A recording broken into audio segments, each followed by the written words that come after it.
Hello, welcome to this presentation. My name is Siddharth Karwade, and I'm going to give a short presentation on Equifax data breach. So, the breach, it's a data breach which happened on September 8, 2017. Equifax announced a cybersecurity incident that affected certain individuals' driver lessons like Equifax confirmed on March 1st, 2018, that a cyber attack impacted their database containing over 140 million US consumer data uh, and may have occurred prior to this date. So, in addition, an unknown number of consumers' data in Canada were also potentially affected. There is evidence suggesting that some Equifax employees became aware of the security vulnerability before Equifax informed the public about it.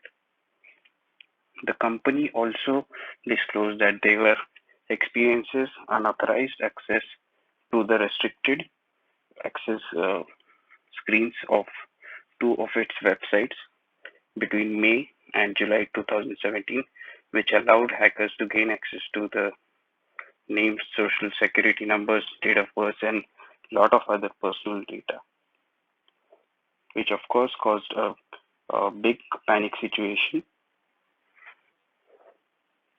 around the public.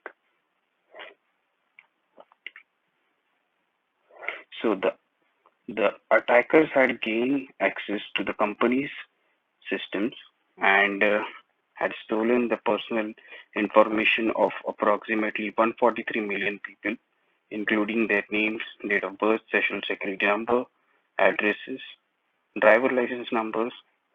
In addition, these attackers had also access to the credit card information of approximately 2K people.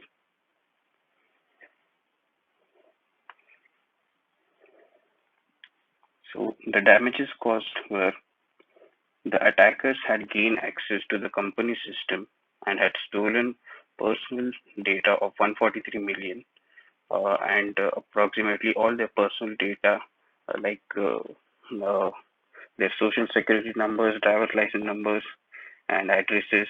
All the personal identifiable information was captured by the attackers. So these attackers had access to all the financial uh, financial information, which is like credit cards.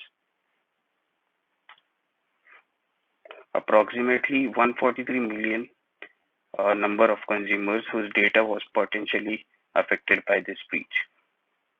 1.4 million amount of Equifax has spent on upgrading its systems and towards the change uh, management, they have invested this amount of uh, uh, over this incident, and it suffered a huge business loss due to this. So the scope of breach was a lack of proper security control, lack of effective communication and coordination, lack of proper incident response. The Equifax data breach was failure to patch a critical vulnerability that is uh, Apache's Trust Web Application Framework.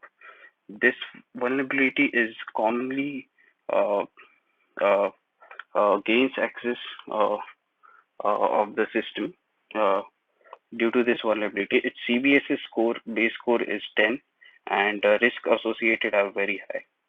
The vulnerability occurs due to the content type is not escaped after the error, and then is used by the localized text UTIL file function to build the error message. This function will interpret the supplied message and anything within the treated uh, as an object graph navigation library OGNL expression and will be evaluated as such in this vulnerability. So the attackers can leverage these conditions to execute ONGL expressions that in turn execute system commands. Remediation. So first and the foremost that could have been implemented are the better security measures to protect the sensitive data and this data that they were storing. They could have used multiple encryption systems like AES, TES, and for password storing, they could have used the hashing method and they could have implied salted hash and black pepper hash like that.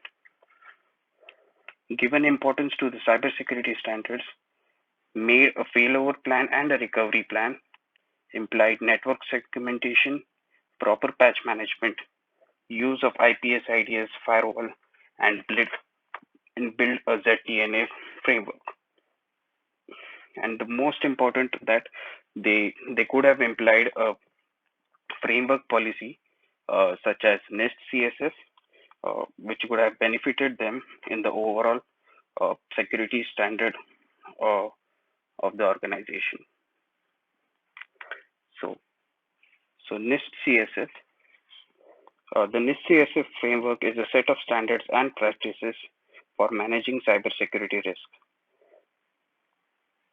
It was developed by the National Institute of Standard of Technology, that is called as NIST, a federal agency that sets standard for the US technology industry. The CSF is designed to help organize, manage their security risk in more systematic and proactive way.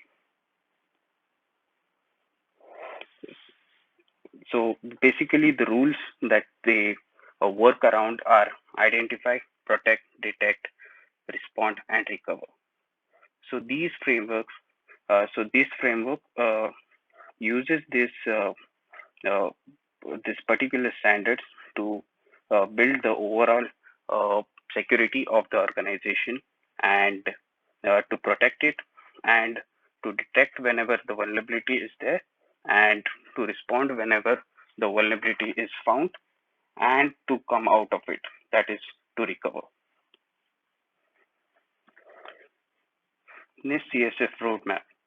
So the roadmap, this uh, which is mentioned over here, could have been used to reference the security posture of the organization. It could have improved the organization security posture. The it could have been used to build the overall roadmap for the organization to assess the organization security posture, develop security policies and procedures for the organization, would have been used to implement security controls, and would have been used to monitor and assess the effectiveness of the security controls of the organization.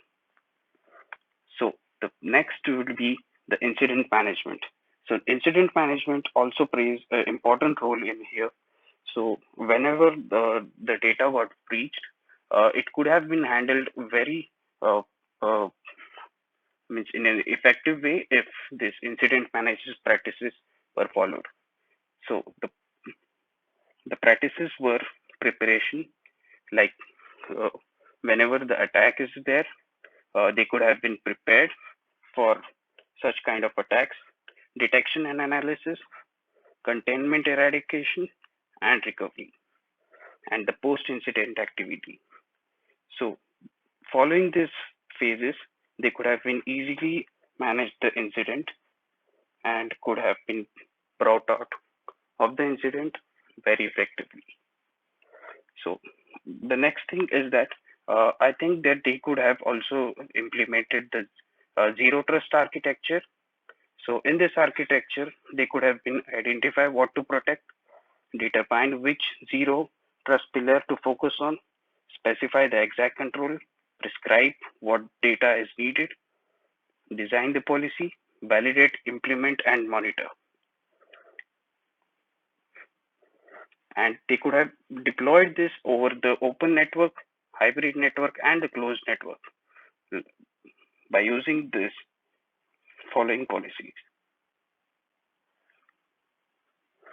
So the lessons learned here are: one key lesson from the Equifax case study is that the failed property, which uh, they could have been protected for over 143 million people. As a result, company has faced a lot of lawsuits, investigations, and immense public scrutiny. Other organizations can learn from the Equifax mistakes by ensuring their data security protocols and are part to have a plan in place in such event. Another lesson that Equifax case study is that importance of transparency and communication. The wake of crisis like here happened. Equifax made it. Firstly, actually, they waited over a month to disclose the incident to the public. They gave hackers ample of time to exploit the data that was leaked and also caused a lot of damage to Equifax reputation. Secondly, they did not pro- provide any adequate support to the victims of the breach.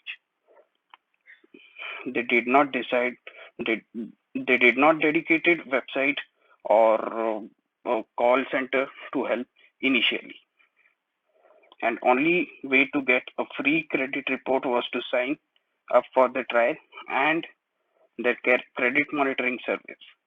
This created a lot of frustration and confusion for the people who were already worried about their personal information being leaked. Finally, Equifax CEO Richard Smith retired with the golden parachute worth of 18 million. It sent a very tone deaf message to the public, and that is the time when the public got panicked. Finally, the Equifax case studies highlight the importance of a solid cyber insurance policy in place. Equifax is facing billions of dollars in potential liabilities as a result of data breach, and without insurance, the company would have been bankrupt. Other organizations can learn from this and can have a uh, adequate cyber insurance coverage in place to protect themselves from such kind of hazards. Thank you.